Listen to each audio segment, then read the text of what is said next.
Bonjour mes petits sixièmes, donc c'est votre première vidéo de cours, je vous explique rapidement comment ça se passe. À chaque fois vous aurez une petite vidéo dans laquelle vous aurez un PowerPoint où je parlerai. Pendant la vidéo je vous explique le cours, ou je vous l'explique si on ne l'a pas fait en classe avant. Je vous dirai de faire pause pour que vous puissiez le copier dans votre cahier. À chaque fois que je vous dis de faire pause, vous mettez pause, vous copiez ce qui est à l'écran, et puis on avance comme ça. Pour les couleurs, vous respectez les couleurs que j'ai mises, sauf le noir qui est votre bleu. Donc quand vous voyez des trucs écrits en noir, vous le faites en bleu. Donc on va commencer. Donc chapitre 1, le mouvement. Donc déjà, vous pouvez faire pause et copier le titre.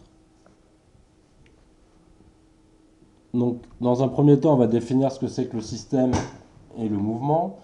Donc qu'est-ce qu'on appelle déjà, ce qu'il faut savoir, c'est que tout ce qui est l'étude des mouvements, c'est une partie importante de la mécanique. D'accord. La mécanique, c'est quoi? C'est une partie aussi importante de la physique. Donc c'est quelque chose qui est très utilisé.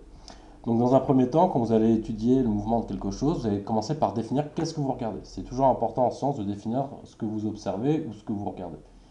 Donc on appelle ça le système. Donc le système, c'est l'objet qu'on va regarder et étudier son mouvement. Donc quand vous étudiez le mouvement de quelque chose, première chose à faire, système, deux points, vous dites ce que vous observez. Donc je vous laisse faire pause et copier. Une fois qu'on a défini le système, on va s'intéresser au mouvement de ce système, donc de cet objet ou de ce groupe d'objets, et puis on va décrire deux choses. Sa trajectoire, et puis comment évolue sa vitesse. Et j'ai bien dit évolution de la vitesse. La vitesse en soi, on en reparlera peut-être cette année ou dans les années prochaines, que la vitesse en soi n'a pas de sens. Je vous laisse faire pause et copier. Donc la trajectoire, c'est quoi? Imaginons que je suis, je sais pas, un oiseau qui est en train de voler. Je le suis avec mon doigt, mon doigt va dessiner quelque chose en l'air. Ce qui va dessiner, c'est ça qu'on va appeler la trajectoire. Donc dit un peu plus scientifiquement, on dit que la trajectoire est l'ensemble des points de l'espace par lequel passe le système. Et il existe trois sortes de trajectoires. Premier cas, vous tracez une ligne droite en l'air. Dans ce cas-là, on parlera de mouvement rectiligne. On dit que l'objet va donc en ligne droite. Ensuite, deuxième cas, il fait des cercles, des ronds. Dans ce cas-là, on parlera de trajectoire circulaire. Et dernier cas, c'est ni en ligne droite ni un cercle. C'est un mélange de plein de choses, un peu chaotique, comme le vol d'un oiseau par exemple. Dans ce cas-là, on dira que c'est curviligne. Je vous laisse faire pause et copier. Ensuite, la vitesse. Donc la vitesse, vous avez trois possibilités pour son évolution.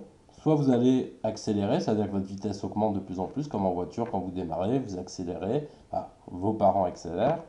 Dans ce cas-là, on dira que le mouvement est accéléré.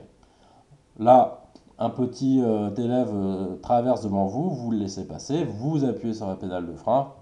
Dans ce cas-là, votre mouvement est décéléré. Et puis, par exemple, vous êtes avec vos parents sur l'autoroute, vous roulez à vitesse constante. On dira dans ce cas-là que le mouvement est uniforme. Donc là, c'est ce qui est récapitulé sur cette diapositive. Donc je vous laisse faire pause et copier. Donc tous ces termes là qu'on vient de voir, système, les différents types de trajectoires et les différents types d'évolution de la vitesse, tous ces termes-là sont à apprendre par cœur. De toute façon, naturellement, vous allez les apprendre en faisant les exercices et puis en parlant en classe, donc ça va pas être très compliqué. Ensuite, juste, vous écrivez le titre du grand 2, exemple de mouvement. Si on a fait l'activité avec des exemples de mouvement, vous collez la feuille qu'on avait faite en classe. Sinon, vous le ferez, vous l'avez déjà fait dans le cahier. Voilà. Donc, je vous laisse finir de copier et puis à très bientôt.